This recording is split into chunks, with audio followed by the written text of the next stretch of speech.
сколько ты спал сегодня. Дорен спит прямо сейчас, но в конце он проснется и соберет свой лабиринт за час.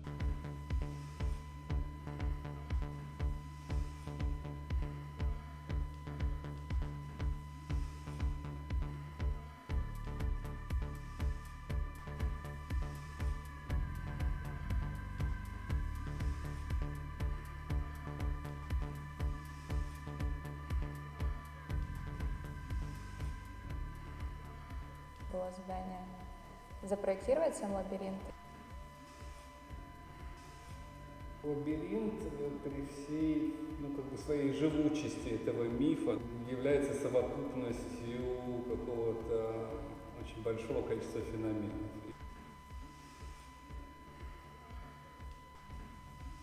Материальность еще была таким ограничением.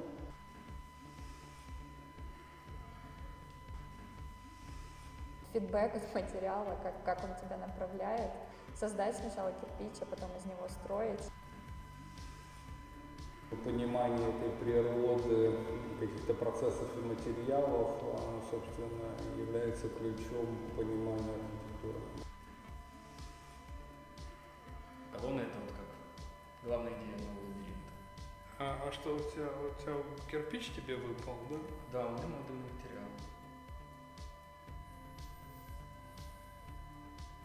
Да, я думал, ты чемпион. Богом-данный контекст — это независящие от нас обстоятельства, которые есть у нас на моменте начала проектирования, будь то лабиринта, школы, города и так далее. То есть это какие-то ограничивающие нас обстоятельства. Тебе дают задание, тебе дают материал, из которого ты должен делать. Тебя не спрашивают, какой это материал. Вот.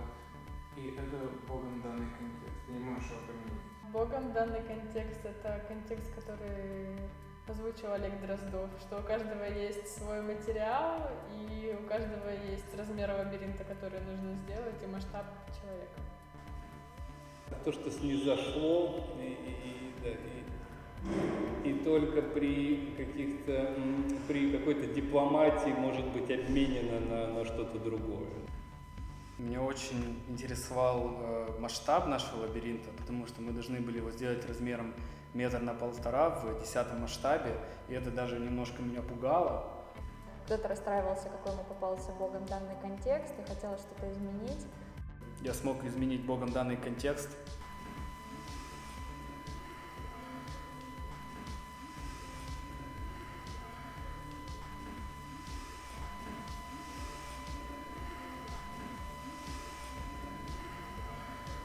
Мне было интересно вообще поработать над проектом и переосмыслить лабиринт с точки зрения того, как это может видеть и как это может использоваться для человека. Крупномасштабный макет производит какое-то неизгладимое впечатление.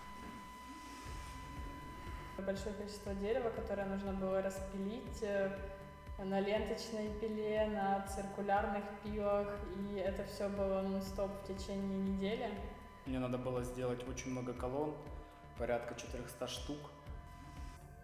Сломалась ленточная пила. Она просто разлетелась и все. Я думала, сделаю опалубку за день, но делала я ее дней 5, и снимать ее было еще дольше. Плюс тяжесть. Никто не знал, что лабиринт будет настолько тяжелый, его невозможно двигать. Мне достался фахверк. Я вырубила все веточки, которые были в радиусе 200, наверное, метров от моего дома.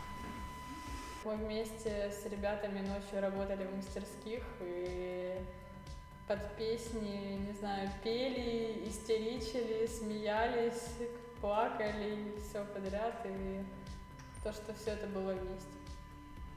Вся рабочка, когда уже студенты несколько дней не спали. Запомнилась больше всего, наверное, последняя неделя, где я просто жил в хэша. Самая была тяжелая неделя в хэша, но самая интересная. 6 часов до сдачи мой лабиринт упал. У Доминика свалились все колонны прям чуть ли не в полночь последнего дня.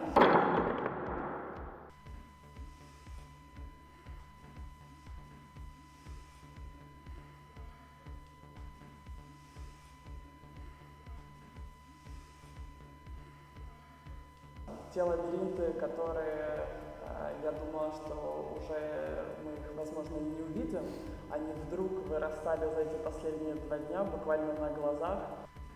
Он такой, он грубый, материальный, мне нравится. Я хотела его сделать прям в полном объеме, чтобы это было похоже на какие-то каменные джунгли, в которых человек теряется и запутывается.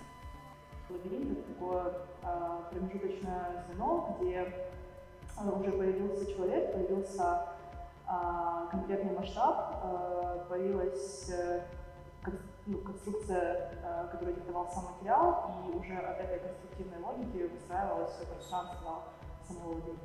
Наше поведение в пространстве — это всегда какой-то компонент лабиринта.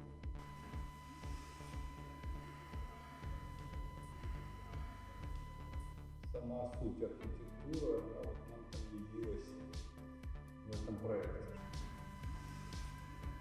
Ощущение, что ресурса много, и человек может собраться.